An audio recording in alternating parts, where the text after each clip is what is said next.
ایک دفعہ حضرت عیسیٰ علیہ السلام کسی سفر پر جا رہے تھے۔ ایک شخص انہیں راستے میں مل گیا۔ وہ شخص کہنے لگا، حضرت میں بھی آپ کے ساتھ آنا چاہتا ہوں، مجھے اجازت دے دیں۔ حضرت عیسیٰ علیہ السلام نے کہا، چلو ٹھیک ہے۔ آپ علیہ السلام نے اسے اجازت دے دی۔ دونوں نے سفر شروع کیا۔ سفر کافی لمبا تھا۔ ایک وقت ایسا آیا، ان کے پاس جو کھانا تھا وہ تقریباً ختم ہو گیا اور انہیں بھوک لگ گئی۔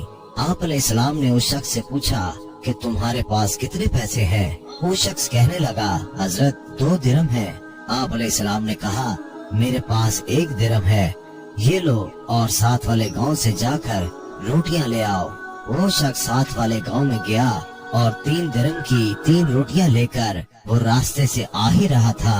اس نے سوچا کہ میرے پاس تو 2 درہم ہے اور حضرت کا 1 درہم ہے، تو کیوں نہ میں 1 روٹی کھا لوں تاکہ میری روٹی میں حصہ نہ ہو جائے۔ اس شخص نے راستے میں ہی 1 روٹی کھا لی۔ وہ روٹیاں لے کر آپ علیہ السلام کے پاس آیا۔ آپ علیہ السلام نے اس سے پوچھا، کتنی روٹیاں آئیں؟ اس شخص نے کہا، 2 روٹیاں آئیں۔ حالانکہ آپ علیہ السلام سمجھ گئے تھے اللہ کی نبی تھے، لیکن کہا چلو ٹھیک ہے۔ انہوں نے وہ روٹیاں کھائیں اور سفر شروع کیا تو راستے میں ایک دریا آ گیا۔ دریا پر نہ کوئی کشتی تھی نہ ہی پل تھا۔ وہ شخص کہنے لگا، حضرت اب کیسے سفر کریں گے؟ یہاں نہ تو کوئی کشتی ہے اور نہ کوئی پل ہے۔ آپ علیہ السلام نے کہا، کوئی بات نہیں، اللہ ہمارے ساتھ ہے۔ میں بسم اللہ کہہ کر سمندر میں پیر رکھ دیتا ہوں، تم بھی میرے قدم پہ قدم رکھ دینا، میرا دامن تھام لینا، تم بھی پار ہو جاؤ گے۔ حضرت عیسیٰ علیہ السلام نے بسم اللہ کہہ کر پانی پر قدم رکھا تو پانی پر چلنے لگ گئے۔ تو اس شخص نے بسم اللہ کہہ کر قدم پہ قدم رکھا تو وہ بھی پانی پر چلنے لگا۔ دونوں نے دریا ایسے پار کیا تو ان کے پیر کے تلوے تک بھی نہیں بھیگے۔ یہ اللہ کی قدرت تھی اور حضرت عیسیٰ علیہ السلام کا معجزہ بھی تھا۔ جب انہوں نے دریا پار کیا تو وہ شخص بہت خوش ہوا تو کہنے لگا، حضرت کیا بات ہے، ہم نے بغیر پل اور کشتی کے دریا پار کر لیا۔ آپ اللہ کے بڑے نبی ہیں، یہ آپ کا معجزہ ہے۔ آپ علیہ السلام نے کہا، تم کو اچھا لگا؟ وہ شخص کہنے لگا، ہاں۔ آپ علیہ السلام نے کہا، یہ اللہ کی قدرت ہے، تمہارا ایمان تازہ ہوا؟ اس شخص نے کہا، ہاں میرا ایمان تازہ ہوا اور میرا ایمان بھی بہت بڑھ گیا۔ حضرت عیسیٰ علیہ السلام نے کہا، میں اسی اللہ کا واسطہ دیتا ہوں جس کی تم بڑائی کر رہے تھے، سچ سچ بتاؤ وہ تیسری روٹی کس نے کھائی؟ وہ شخص بڑا حیران ہوا کہ حضرت کو کیسے پتا چلا کہ 3 روٹیاں آئی تھی۔ وہ شخص کہنے لگا، نہیں حضرت میں نے نہیں کھائی، 2 ہی روٹیاں آئی تھی۔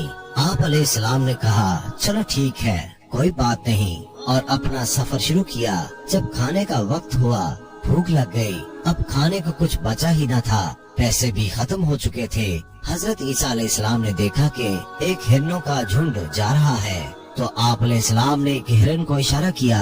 وہ ہرن دوڑتی ہوئی آپ کے پاس آ کر سر جھکا کر کھڑی ہو گئی۔ آپ علیہ السلام نے اسے ذبح کیا، ذبح کر کے اس کا کھانا بنایا اور دونوں نے پیٹ بھر کر کھانا کھایا۔ کھانا کھانے کے بعد ہڈیاں ایک جگہ جمع کر دی۔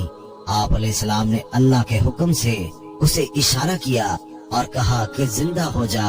وہ ہرن اللہ کے حکم سے زندہ ہو گئی اور دوڑتی ہوئی جھنڈ کی طرف چلی گئی۔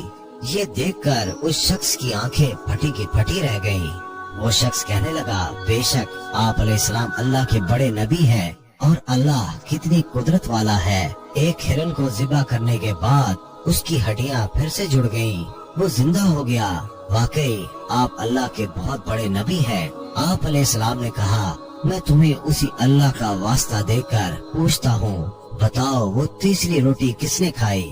تو وہ شخص پھر مکر گیا اور کہا کہ حضرت میں نے نہیں کھائی، 2 ہی روٹیاں آئی تھی۔ وہ شخص جھوٹ بولتا رہا۔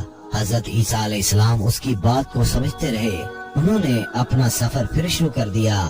آگے جا کر انہوں نے دیکھا کہ 3 سونے کی اینٹیں پہاڑ کے دامن میں پڑی ہیں۔ وہ شخص بہت خوش ہوا کیونکہ وہ تھا ہی لالچی۔ وہ کہنے لگا، حضرت 3 سونے کی اینٹیں، ہماری تو قسمت ہی کھل گئی، ہمارے تو مقدر سنور گئے۔ اور کہنے لگا کہ اس کی تقسیم کیسے ہوگی؟ ایک تو میں لے لوں گا، ایک آپ کی ہوگی، یہ تیسری کس کی ہوگی؟